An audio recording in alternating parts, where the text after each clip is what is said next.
The morning sky over New York City changed forever when the ship appeared. It was bigger than anything humans had ever built, stretching across the clouds like a silver mountain floating in the air. The shadow it cast covered half of Manhattan, and people stopped walking on the streets to stare up at it with their mouths open. John Carter was eating breakfast when his phone rang. As an admiral in the Navy, he was used to early morning calls, but this one was different. The voice on the other end was shaking. "Sir, you need to get to the Pentagon right now. We have a situation." "What kind of situation?" John asked, already reaching for his uniform. "The kind we never planned for, sir." "They're here." John knew exactly what that meant. For years, scientists had wondered if humans were alone in the universe. Now they had their answer, and it was hovering over the biggest city in America. The Pentagon was chaos when John arrived. Military officers ran back and forth, computer screens showed images from satellites, and everyone was talking at once. In the main room, dozens of people watched the news on big screens that covered the walls. The alien ship wasn't just over New York anymore. Similar ships had appeared over London, Tokyo, Moscow, and other major cities around the world. They all looked the same, smooth, silver, and impossibly large. They just hung there in the sky, not moving, not making any sound that people could hear. President William Hayes was on one of the screens, speaking from the White House. His face looked calm, but John could see the worry in his eyes. "My fellow Americans and citizens of the world," the president said, "we are witnessing a historic moment. We are not alone in the universe, and our new visitors appear to be peaceful. We are working with other world leaders to establish communication." Dr. Lisa Park walked up to John with a tablet in her hands. She was the smartest person John knew, a scientist who advised the president on space matters. Her short black hair was messy, like she had been running her hands through it. "Any word from them yet?" John asked her. "Nothing. They've been silent for 6 hours, but look at this." She showed him the tablet screen. It displayed measurements and numbers that John didn't understand, but Lisa's worried expression told him everything he needed to know. "What am I looking at?" "Energy readings from the ships. John, these things could level a city without breaking a sweat. The power they're putting out is beyond anything we have." Before John could respond, every screen in the room went blank. Then a new image appeared. The inside of what looked like a grand hall. The walls were made of some kind of white stone that seemed to glow with its own light. In the center of the hall stood a figure that made everyone in the Pentagon go silent. The alien was tall, maybe 7 feet, with pale silver skin that looked smooth like metal. It had 4 arms instead of 2, and its face was longer than a human face with large dark eyes that seemed to see everything. When it moved, it was graceful, like a dancer. "People of Earth," the alien said, and its voice was clear and perfect, speaking English without any accent. "I am Ambassador Zara Keth of the Galactic Protectorate. We have been watching your world for some time." John felt his heart beating faster. First contact with aliens, and they had been watching Earth. That could be good or very, very bad. The alien continued speaking, its 4 hands moving slowly as it talked. "Your species has reached an important point in its development. You have split the atom, traveled to your moon, and begun to look beyond your own world. This makes you ready for what we must discuss." On the screens, John could see that this message was being broadcast everywhere. In the United Nations building in New York, diplomats from every country sat frozen in their seats, watching the alien speak. "The galaxy is vast," Zara Keth said, "and it is filled with dangers that you cannot imagine. There are forces that would destroy your world, enslave your people, or use your planet for their own purposes. We have seen this happen to many young species like yours." Lisa grabbed John's arm. "This doesn't sound like a friendly visit," she whispered. The alien seemed to pause as if it could hear their conversation, which was impossible. Then it smiled, showing teeth that were too white and too sharp. "But you are fortunate. The Galactic Protectorate exists to help species like yours. We offer protection from these dangers. We will place a shield around your world, and our ships will guard your space. No harm will come to Earth while we watch over you." President Hayes appeared on another screen, listening from the Oval Office. Around him sat his advisors, including some people John recognized from military meetings. They all looked tense. "This protection comes at a small cost," the alien continued. "We ask only for your cooperation and friendship, some of your resources, metals, energy, knowledge, to help us maintain our fleet and continue protecting other worlds like yours." John didn't like the sound of that. In his years in the military, he had learned that when someone offered you something for just a small cost, the cost was usually bigger than they wanted you to know. Secretary General Maria Santos stood up in the United Nations Hall. She was a small woman from Brazil, but her voice was strong when she spoke. "Ambassador Zara Keth, we appreciate your offer, but we have questions. What exactly are these dangers you speak of? Can you show us proof that they exist?" The alien's smile didn't change, but something in its eyes did. For just a second, John thought he saw something cold there. "The dangers are real, I assure you. We have protected over 1,000 worlds from destruction. Would you like to see what happens to planets that refuse our protection?" The screens changed, showing images of dead worlds, planets with no cities, no lights, no signs of life, just empty rocks spinning in space. "These worlds chose to face the dangers alone," Zara Keth said. "As you can see, they did not survive." But something about the images bothered John. They looked too clean, too perfect. When a planet died from war or attack, there should be wreckage, ruins, something left behind. These worlds looked like they had never been inhabited at all. Captain Jake Morrison walked into the room.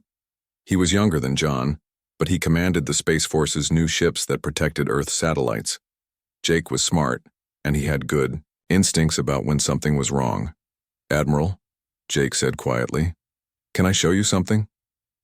They stepped to the side, and Jake pulled out his own tablet. On it was a technical drawing of the alien ship over New York. "I've been scanning. They're ships with everything we have," Jake said. "Look at this section here." He pointed to part of the ship's underside. "Those aren't sensors or communication equipment. Those are weapons. Big ones." John studied the image. Jake was right. Hidden beneath the smooth silver hull were gun ports and missile tubes. This wasn't a peaceful exploration ship, it was a warship. "How many people know about this?" John asked. "Just my team and now you." "But Admiral, there's more. I've been listening to radio signals from space, and I'm picking up transmissions from other ships. Lots of them. This isn't just one ship per city.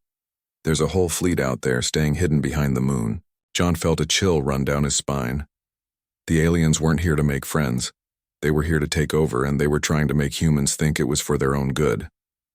On the main screens, Ambassador Zara Keth was still talking, explaining how wonderful life would be under Protectorate protection.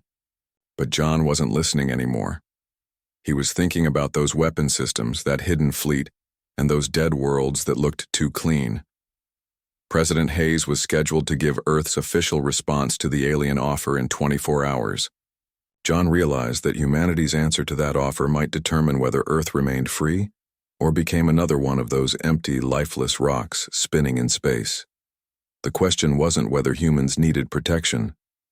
The question was whether they needed protection from the very beings offering it. 3 days after the aliens arrived, Dr. Lisa Park found herself in a place she never expected to be. A secret underground facility buried deep in the Rocky Mountains. The government had built this place years ago as a backup location for important research, but now it had become the center of the most important investigation in human history. Lisa walked through the long hallways, her footsteps echoing off the metal walls. The place felt like something from a science fiction movie, with its bright lights and heavy doors that required special cards to open. But this wasn't fiction anymore. The aliens floating over Earth's cities had made sure of that. She entered the main research room where her team was already working. Dr. Ben Crawford was bent over a computer, studying images of distant stars. Ben was an expert on alien life, though until 3 days ago he had only studied the possibility of it. Now he was studying the real thing. Colonel Amy Stone stood near a wall covered with charts and maps of space. Amy was different from the other people in the room. She wasn't a scientist, she was a spy. Her job was to figure out what enemies were planning before they could hurt America. Now her enemy was an entire alien civilization. "What have you found?" Lisa asked as she joined them. Ben looked up from his computer screen. His eyes were red, from staring at data for hours without sleep. "Lisa, something is very wrong with their story." He turned his screen so she could see it. The image showed a star system far from Earth. There were several planets orbiting the star, but something was strange about them. "This is the Kepler 442 system," Ben explained. "According to the Protectorate's records, they saved this system from a terrible enemy 5 years ago. They said a warlike species was going to destroy all life there." Lisa studied the image. "What am I looking at?" "Nothing," Ben said. "That's the problem. There should be cities, lights, radio signals, something to show that people live there, but the planets are dark. No energy signatures, no communications, nothing." Amy walked over to join them. In her hand was a thick folder full of papers. "It's not just that system," she said. "I've been checking every world the Protectorate claims to protect. The pattern is always the same." She opened the folder and spread out photos and charts on the table. Each page showed a different star, system, but they all looked similar. Planets with no signs of civilization. "Look at this timeline," Amy continued. "Before the Protectorate arrives, these worlds are sending out radio signals, building space stations, showing all the signs of growing civilizations. Then the Protectorate shows up to protect them. Within a year or two, the signals stop. Indoor space stations disappear. The planets go dark." Lisa felt her stomach tighten. "You're saying they're not protecting these worlds. They're destroying them, or controlling them so completely that they might as well be destroyed," Amy replied. "Either way, the civilizations that accept Protectorate protection don't stay civilized for very long." Ben pulled up another image on his computer. This one showed Earth's solar system, but it was different from what Lisa was used to seeing. There were red dots scattered throughout the space around Earth. "What are those red dots?" Lisa asked. "Ships," Ben said quietly. "I've been using our most powerful telescopes to scan space around Earth. The Protectorate didn't just send one ship to each city. They sent an entire invasion fleet. Most of their ships are hiding behind the moon and in the asteroid belt." Lisa stared at the screen. There were dozens of red dots, maybe hundreds. Each dot represented a ship that could probably destroy entire countries. "How many ships are we talking about?" she asked. "At least 200 that I can detect," Ben answered. "And these are just the ones I can see. There could be more using technology that hides them from our scans." Amy walked to another part of the wall where she had hung up photos of the alien ships. But these weren't the promotional images the aliens had been showing on television. These were technical scans that showed what was really inside the ships. "Captain Morrison was right about the weapons," Amy said. "Every ship has enough firepower to level a continent, but that's not the worst part." She pointed to a section of one ship's design. "See these areas here? They're not weapons. They're cargo holds, big ones, big enough to hold millions of tons of material." "Material?" Lisa asked. "Resources, metals, minerals, anything valuable. These ships aren't designed to protect planets. They're designed to strip them clean and carry away everything worth taking." Lisa walked to the center of the room and looked around at all the evidence her team had gathered. Photos of dead worlds, technical scans of weapon-filled ships, charts showing the pattern of civilizations that had accepted protection and then vanished. It painted a picture that made her feel sick. "They're not protectors," she said out loud. "They're pirates. They show up, offer protection from dangers that probably don't exist, and then slowly drain worlds dry until there's nothing left." Ben nodded. "It's the perfect crime. They make their victims grateful for being robbed." Amy picked up another folder from her desk. This one was even thicker than the first. "I've been trying to find information about these other dangers the Protectorate claims to protect against. The hostile aliens, the planet killers, all the terrible things they say are out there waiting to destroy young civilizations." "And?" Lisa asked. "I can't find any evidence that they exist. I've scanned thousands of star systems, looked through decades of space observations, checked every database we have. The galaxy isn't full of terrible monsters waiting to destroy planets. It's actually pretty peaceful out there. Except for the Protectorate, Ben added. Exactly. The only hostile alien force I can find any evidence for is the one offering to protect us from hostile alien forces. They're not protecting the galaxy from danger. They are the danger. Lisa walked to the window that looked out over the mountain valley. Even though they were underground, the room had a fake window with a screen that showed the view from the surface. It was supposed to make people feel less trapped, but right now Lisa felt more trapped than ever. We need to tell the president, she said. Amy shook her head. We need more proof. What we have is convincing, but it's not enough to risk. Starting a war with beings who could destroy our planet. What kind of proof? Lisa asked. Ben turned back to his computer. I've been working on something. The Protectorate ships communicate with each other using quantum signals. It's very advanced technology, but I think I can tap into their communications. If I can get close enough to one of their ships. How close? Amy asked. Very close. Someone would need to get within a few hundred miles of one of their ships with the right equipment. Lisa thought about this. Getting close to an alien warship sounded like the most dangerous job in the world. But if they could intercept the aliens' private communications, they might learn what the Protectorate was really planning for Earth. What would we need? She asked. Ben pulled up technical drawings on his screen. I can build the equipment, but we'd need a way to get it into space without the aliens noticing, and we'd need someone brave enough to fly the mission. Amy smiled for the first time since Lisa had arrived. I think I know someone who might be interested in that job. Lisa knew she was talking about Captain Morrison. He had already discovered the aliens' hidden weapons. He might be willing to help them discover the aliens' hidden plans. How long do we have? Lisa asked. Amy looked at her watch. The president is supposed to give Earth's official response to the Protectorate's offer in 18 hours. If we're going to stop him from accepting their protection, we need proof before then. Then we better get started, Lisa said. As her team went back to work, Lisa stared at the fake window showing the peaceful mountain valley. Somewhere up there, beyond the blue sky and white clouds, alien ships were waiting. Ships full of weapons and empty cargo holds, ready to begin the slow process of draining Earth of everything that made it worth living on. But they weren't going to make it easy. Humans had survived ice ages, plagues, wars, and disasters.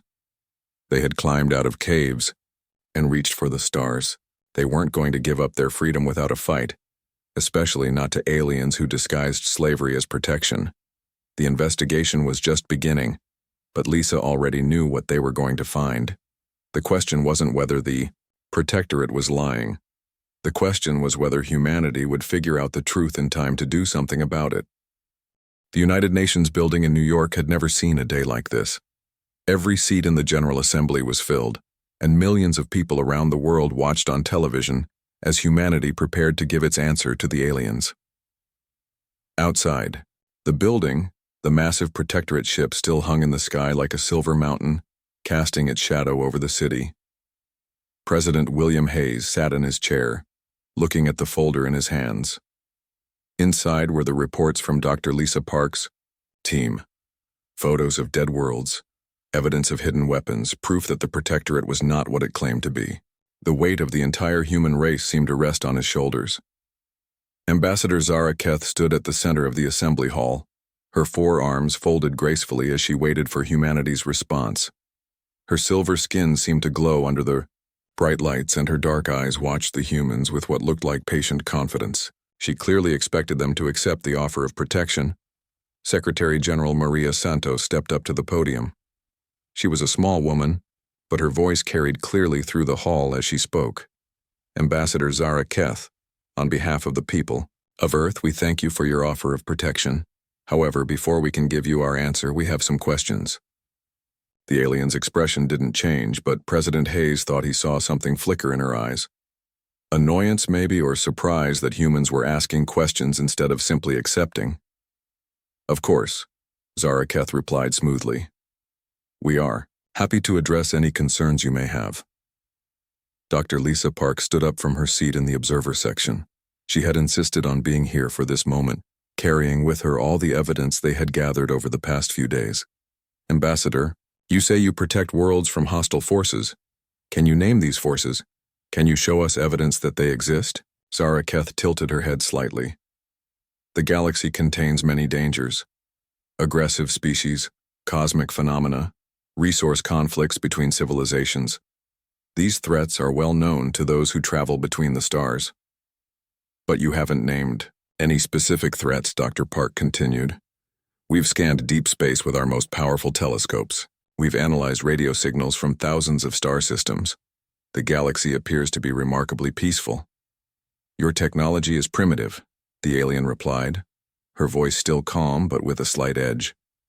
You cannot see what we can see. Colonel, Amy Stone stood up next. In her hands was a tablet displaying the technical scans of the Protectorate ships. Perhaps our technology isn't as primitive as you think, Amy said. We've been studying your ships, Ambassador. They're armed with enough weapons to destroy entire continents. Those don't look like the ships of peaceful protectors. A murmur ran through the assembly hall. Many of the diplomats were hearing this information for the first time, and their faces showed shock and concern. Zara Keth's calm expression began to crack slightly. Our ships must be capable of defending the worlds we protect. Surely you understand the need for adequate defenses. We understand the need for defense, President Hayes said, standing up and walking toward the center of the hall. But we also understand the difference between defense and conquest. He activated a large screen at the front of the assembly. Images appeared showing the star systems that the Protectorate claimed to protect. Each image showed the same thing: dark, silent worlds with no signs of civilization. These are the worlds you say you've saved, Hayes continued. Every single one is now lifeless. No cities, no technology, no communications. What exactly did you save them from? And where are all the people you protected? The alien ambassador was quiet for a long moment. Around the hall, diplomats leaned forward in their seats waiting for her answer. The silence stretched until it became uncomfortable. Some civilizations choose to live simply after they accept our protection, Zara Keth finally said. They return to more natural ways of life. Captain Jake Morrison stood up from his seat near the back of the hall. He had been quiet until now, but the alien's answer made him angry. Natural ways of life? He said loudly. You mean they go back to living like primitives while you strip their worlds of resources? We've seen the cargo holds in your ships, Ambassador. They're not designed to carry defensive equipment. They're designed to haul away everything valuable from the planets you protect. Now the murmur in the hall became louder. Diplomats were talking to each other in worried voices, and some were making phone calls to their governments. Zara Keth's composure was slipping. Her four hands clenched into fists and her voice became sharper. You are young and foolish. You do not understand the complexities of maintaining peace across the galaxy. Some sacrifices must be made for the greater good. Whose greater good? Dr. Park asked, stepping closer to the alien. Yours? Because it doesn't seem like the civilizations you protect benefit very much from your care. The alien turned to face her directly. For the first time since arriving on Earth, Zara Keth looked truly angry. Without our protection, your species will face destruction. There are forces in this galaxy that will consume your world and enslave your people. We offer you a chance to avoid that fate. President Hayes stepped between Dr. Park and the alien. Ambassador. His voice was calm but firm. Ambassador Zara Keth, we've analyzed your claims carefully. We've studied the evidence you've provided and compared it with our own observations. Our conclusion is simple. The only hostile force we can identify in this galaxy is you. The hall fell completely silent. Every person there understood that they were witnessing a moment that would be remembered forever. Humanity was about to reject the protection of a vastly superior alien civilization. You show up at worlds with massive fleets of warships, Hayes continued. You offer protection from threats that no one can prove exist. You gradually drain the resources and technology from every world that accepts your offer. This isn't protection, Ambassador. This is extortion on a galactic scale. Zara Keth's silver skin seemed to darken with rage. Her voice, when she spoke, was no longer calm and diplomatic. You are making a terrible mistake. No species has ever refused our protection and survived. The dangers are real, whether you believe in them or not. Maybe the dangers are real, Colonel Stone said, standing up to join the president. But they're not the dangers you claim.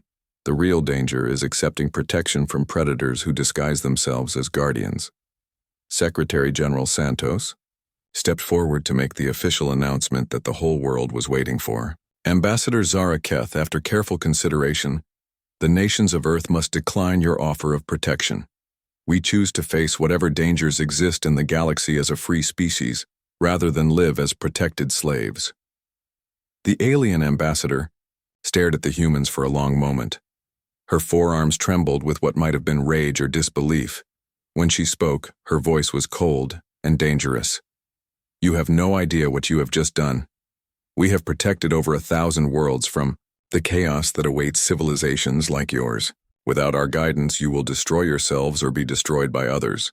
President Hayes met her stare without flinching. Maybe we will, but if we're going to face destruction, we'll face it on our feet as free beings, not on our knees as grateful slaves. Free beings, the alien repeated, as if the words tasted bad. Your freedom will last exactly as long as it takes for the galaxy's real predators to find you. And when that happens, do not expect us to save you. We won't, Hayes replied simply. We'll save ourselves. Zara Keth raised all 4 of her hands and her image began to flicker. She was starting to fade away, returning to her ship. This conversation is over, she said. You have chosen your path. Now you will walk it alone. We've been walking alone for thousands of years, Dr. Park called out as the alien's image continued to fade. We're used to it. The last thing they saw of Ambassador Zara Keth was her cold smile as she spoke her final words to humanity. We shall see how long your courage lasts when you truly understand what you have refused. Then she was gone, leaving. The assembly hall full of humans who had just bet the future of their species on their ability to remain free. Outside, the alien ship still hung in the sky, but now everyone knew they weren't protectors waiting to help. They were predators, deciding what to do with prey that had refused to be eaten quietly. The real test was just beginning. The hours after humanity's rejection of the Protectorate's offer were unlike anything the world had ever seen. As news of Earth's defiant answer spread across the globe, something extraordinary began to happen. Instead of panic and fear, a strange sense of unity started to grow among the human race. General Patricia Wells stood in the war room deep beneath NORAD, watching screens that showed military activity from every corner of the planet. Soldiers were mobilizing, factories were retooling to build weapons, and scientists were working around the clock to understand alien technology. It was as if the entire human species had suddenly remembered how to fight. "Ma'am," called Lieutenant Tony Garcia from his station. "We're getting reports from Moscow. The Russians are moving their nuclear submarines into attack positions." "What about the Chinese?" Patricia asked. "Their entire space program just went into overdrive. They're launching every satellite and probe they have, trying to get better readings on the alien fleet."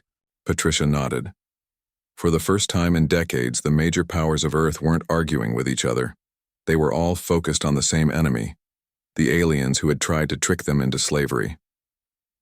Dr. Lisa Park hurried into the war room, carrying a laptop and looking like she hadn't slept in days. Behind her came Dr. Ben Crawford and Colonel Amy Stone. They had been working nonstop since the confrontation at the United Nations. "General, we have a breakthrough," Lisa said, setting her laptop on the main table. Ben figured out how to intercept their communications. "Show me," Patricia replied. Ben opened the laptop and pulled up a screen full of text in a language that looked like nothing on Earth. But underneath each line of alien writing was an English translation. "Their computer systems use quantum encryption, but they made one mistake," Ben explained. "They assumed that humans wouldn't be smart enough to crack it, so they didn't change their codes after we started asking difficult questions."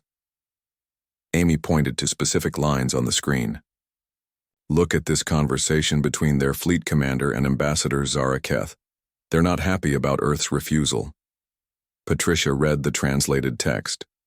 The alien commander was angry, asking why the ambassador had failed to convince the humans. Zara Keth's reply was even more interesting.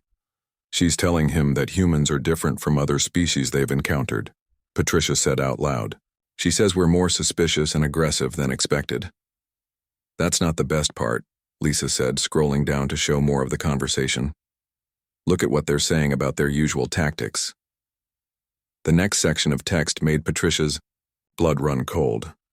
The aliens were discussing how they normally handled species that refused their protection. It involved destroying major cities as examples, then offering protection again. Most species accepted after seeing their cities turn to glass. They're planning to attack us, Patricia said. Not just attack, Amy corrected.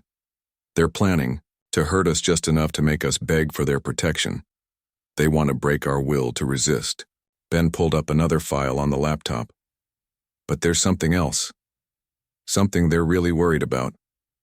The new text showed communications between the Protectorate fleet and their home worlds. The aliens were reporting that Earth's rejection had been broadcast across the galaxy using their own communication networks. Other protected worlds had heard humanity's refusal and were starting to ask questions. They're afraid, Lisa realized. Other species are beginning to wonder why they need protection if Earth doesn't want it. Patricia felt a grim smile cross her face. Humanity's defiance was already having an effect beyond Earth. The Protectorate's carefully maintained system was starting to crack. What's their timeline? She asked. Amy checked another section of the intercepted messages. They're giving Earth 72 hours to reconsider. If we don't change our minds, they'll begin what they call demonstration. Attacks on major population centers. 3 days, Patricia said. Can we be ready? Captain Jake Morrison entered the war room at that moment, as if he had heard her question. He looked tired but determined, wearing the uniform of the newly expanded Earth Defense Force. General, I've been coordinating with military leaders around the world. We're as ready as we can be in 3 days, he reported. What do we have? Patricia asked. Jake pulled out a tablet and began reading from it. Every nuclear submarine on Earth is now armed and positioned. The Russians have 27 submarines in the Atlantic and Pacific. The Americans have 31. The Chinese, British, and French have another 15 between them. Nuclear missiles won't help much against ships in space, Patricia pointed out. That's where Dr. Park's team comes in, Jake replied. Show her, Ben. Ben opened another program on his laptop. This one showed technical drawings of rockets and satellites. We've been studying their ship designs, Ben explained. The Protectorate vessels are incredibly advanced, but they have one weakness. They need to lower their shields to use their most powerful weapons. For about 30 seconds, Lisa added. When they're preparing to fire their main guns, their defensive screens have to drop. Amy stepped forward. We've been working with NASA, the Russian Space Agency, and others. In the past 3 days, we've modified every rocket and missile on Earth that can reach orbit. Patricia looked at the technical drawings.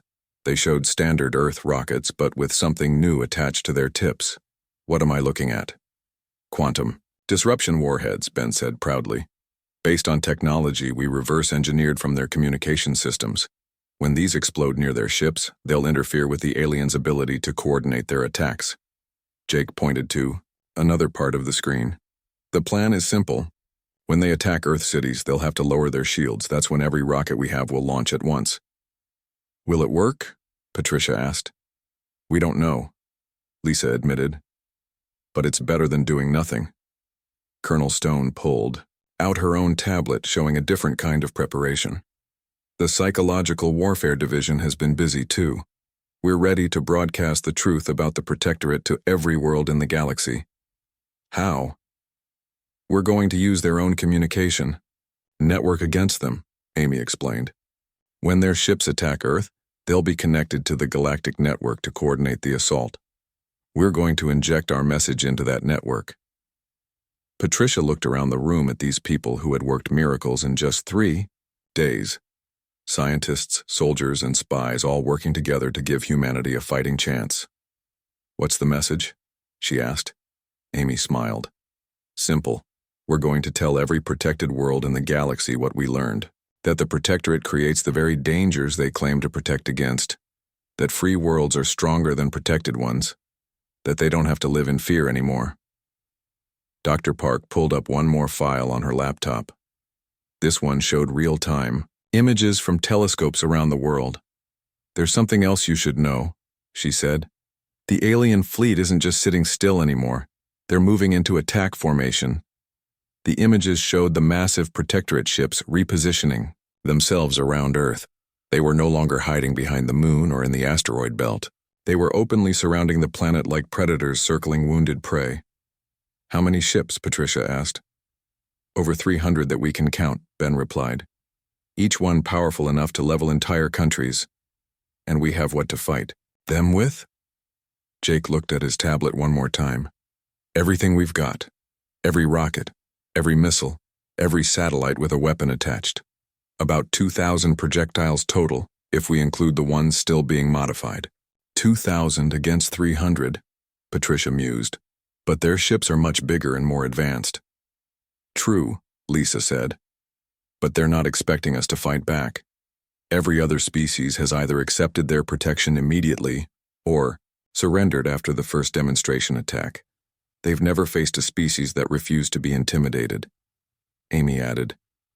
"Plus, we have something they don't expect. We know they're coming, we know their tactics, and we know their real intentions. Surprise can be a powerful weapon." Patricia walked to the window that showed the night sky above Colorado. Somewhere up there, alien ships were preparing to attack human cities. In less than 3 days, Earth would either prove that freedom was worth fighting for, or it would become another silent world in the Protectorate's collection. "General," Jake said quietly, "there's one more thing. President Hayes wants to address the nation tonight. He's going to tell everyone what's coming." Patricia nodded. The people of Earth deserved to know that their leaders hadn't just defied the aliens.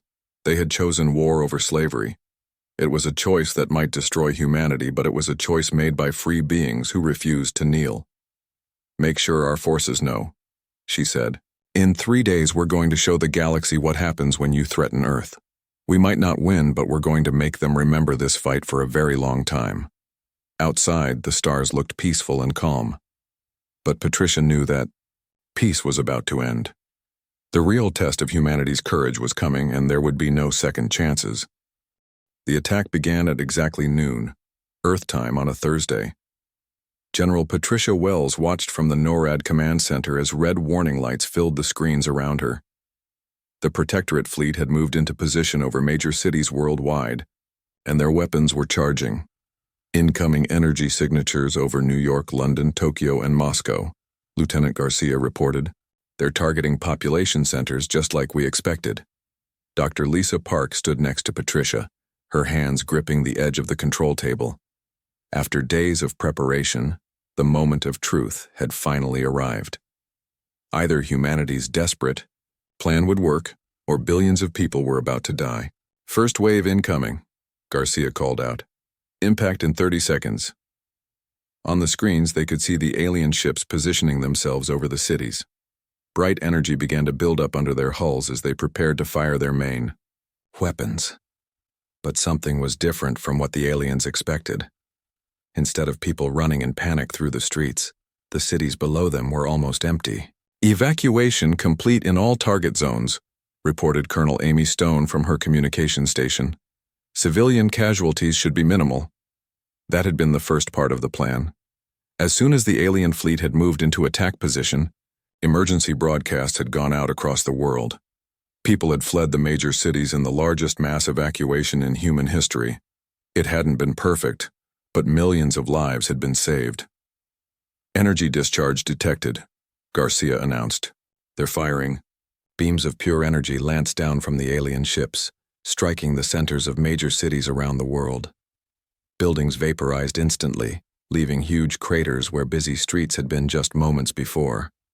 The aliens were demonstrating their power, trying to terrify humanity into submission, but they had made the same mistake that had doomed them from the beginning. They didn't understand humans. "Their shields are down," Dr. Ben Crawford called out from his monitoring station. "I'm reading massive power fluctuations. They're vulnerable." "Launch everything," Patricia ordered. Around the world, the response was immediate. Every rocket, missile, and satellite weapon that Earth possessed fired at once. The night sky filled, with hundreds of streaks of light as humanity's entire arsenal rose to meet the alien fleet. The aliens clearly hadn't expected this. Their ships, caught with their shields down while recharging their main weapons, suddenly found themselves under attack from every direction. The first wave of human weapons struck the alien vessels, and space filled with explosions. Direct hits. On 17 enemy ships, Jake Morrison reported from his command post. He had been promoted to admiral just hours before the battle began. Quantum disruption warheads are working. Their coordination is breaking down. On the screens, they could see the alien ships struggling to respond. The quantum weapons that Ben had designed were interfering with their ability to communicate with each other. Ships that had moved like a perfectly coordinated fleet were now operating as individual vessels, but the aliens were far from defeated. Even with their coordination disrupted, each ship was still incredibly powerful. They began to return fire, and human satellites and space stations exploded under their assault. "We're losing orbital assets fast," Admiral Morrison reported. "But we're making them pay for it." That was when the second part of humanity's plan activated. Colonel Stone had been waiting for the moment when the alien ships would connect to their galactic communication network to call for reinforcements. "I'm detecting network access," Amy announced. "They're trying to contact their homeworlds, initiating broadcast." Across the galaxy, on thousands of worlds that had accepted Protectorate protection, something unprecedented happened. The aliens' own communication system began broadcasting a message that would change everything. The message was simple, but it was delivered in the languages of every species the Protectorate claimed to protect. It showed the images that Earth scientists had gathered, the dead worlds, the stripped planets, the evidence that the Protectorate was not what it claimed to be. But more than that, it showed something else. It showed humans fighting back. For the first time in centuries, species across the galaxy saw someone refusing to accept the Protectorate's protection. They saw a young civilization that chose to fight rather than submit. They saw what courage looked like. The effect was immediate. On worlds that had been protected for decades, people began to remember what freedom felt like. They began to ask the same question that humans had asked: protection from what exactly? Back in Earth's orbit, the battle was reaching its climax. The human forces had lost most of their satellites and orbital weapons, but they had damaged or destroyed nearly 50 alien ships. More importantly, they had proven that the Protectorate could be hurt.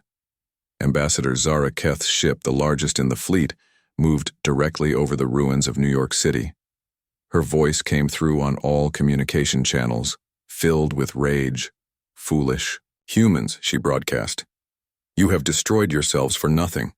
Your resistance ends now." Her ship's main weapon began to charge, building up enough energy to crack the Earth's crust. But she had made a fatal mistake.